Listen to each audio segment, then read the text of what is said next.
Bueno, pues, ¿qué te parece, Daniel, si comenzamos? Venga. Vamos a hablar de macroeconomía a nivel general, ¿no? Y hoy hemos tenido datos de inflación tanto en España como en Alemania. Parece que los datos de inflación pues, se van reduciendo, incluso la inflación subyacente. ¿Y qué lectura podemos hacer de ello? ¿Cómo lo ves?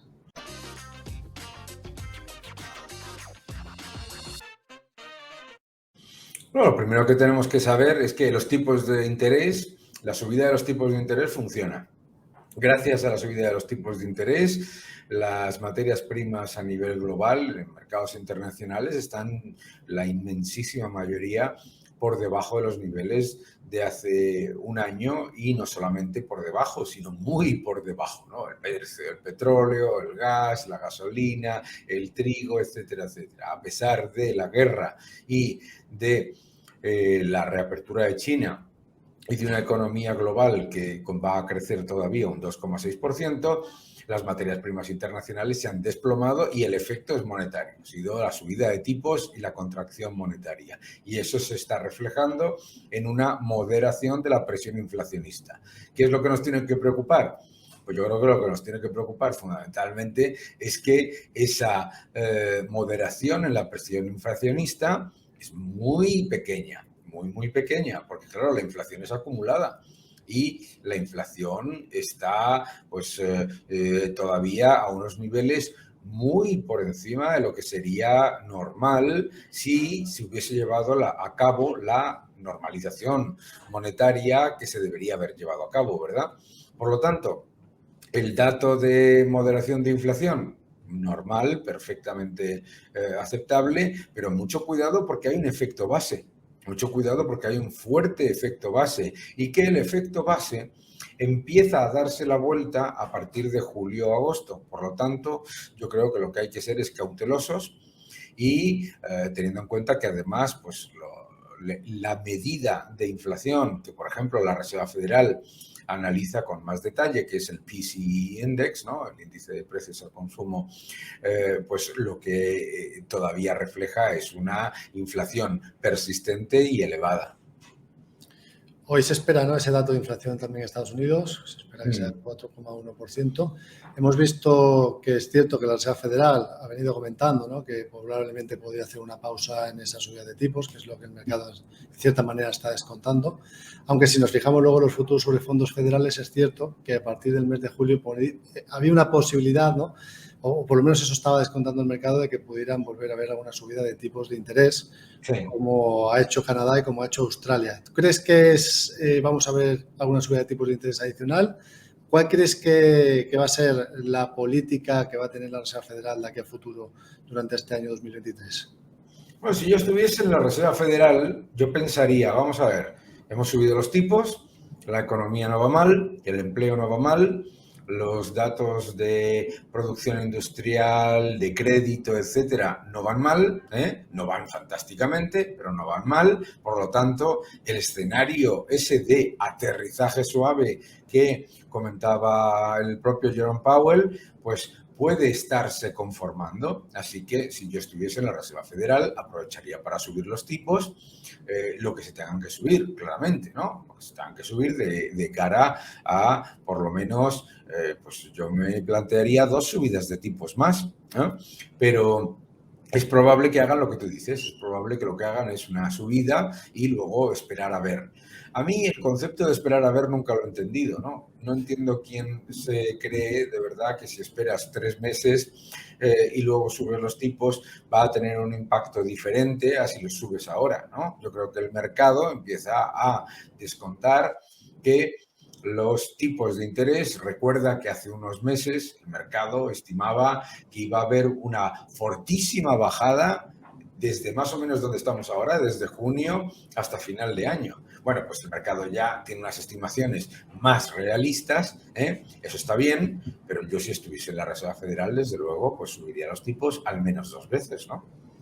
Y según tu punto de vista, ¿qué serían 25 puntos básicos cada vez o seguir con la manera agresiva que habíamos visto de 50 puntos básicos, que quizás era lo que todo el mundo esperaba que se hubiesen subido antes, ¿no?, que es lo que comentabas antes, que se ha tardado mucho en empezar con esas subidas de tipos? Claro, A mí particularmente me parece que no tiene ningún sentido llevar a cabo ese concepto de la subida de tipos gradual.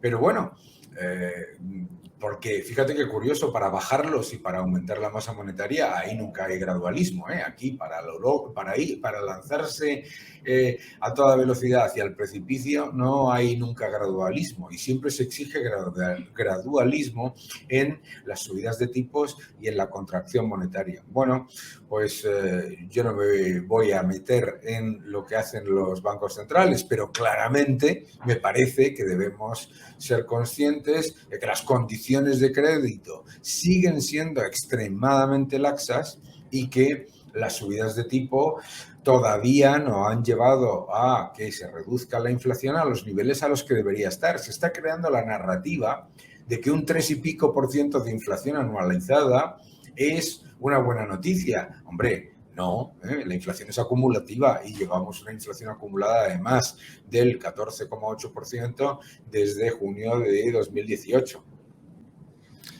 Y en España y en Europa tenemos la misma situación, ¿no? Aquí estamos viendo que todavía llevamos un retraso mayor que Estados Unidos, porque Estados Unidos sí que ha sido más agresivo. Aquí en Europa, como siempre, ¿no? Nos esperamos a ver mucho y pasa mucho el tiempo hasta que empezamos a movernos. Como bien has dicho, ¿no? El momento en el que hay que subir los tipos de interés, aquí la cosa se atrasa, se complica, ¿no?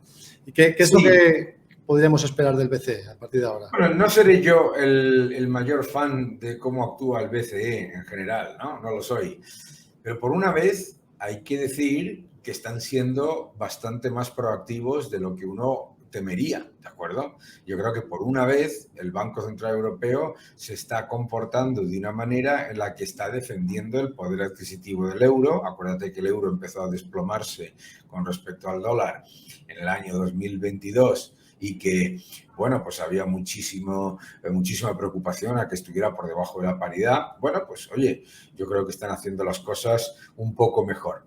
Me imagino que el Banco Central Europeo, estas excusas que nos repiten en España, donde tenemos cierta alegría inflacionista, o en Portugal o en otros países así, claro, dile tú a los alemanes que una inflación del 3,5%, del 4% es aquí para parar la contracción monetaria. Pues los alemanes, obviamente, a los que les está afectando de una manera muy importante, saben que caer en el error del inflacionismo después lleva a muchos mayores problemas, ¿no? Entonces yo por lo menos pues creo que ahí hay que ser cautelosos y simplemente el Banco Central Europeo que haga su trabajo. A mí me gustaría que la independencia del Banco Central Europeo no se pusiese en cuestión, ¿no?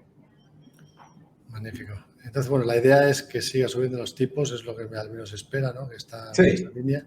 ¿Y crees que va a ser más tiempo o que debería ser más tiempo de lo que realmente el mercado está descontando? Porque el mercado descuenta ahora que probablemente serían 2 subidas de tipos adicionales y que luego a partir de ahí podría incluso frenarse. No sé si crees que quizás sea más interesante hacer más subidas debido a que la inflación todavía sigue estando por las nubes.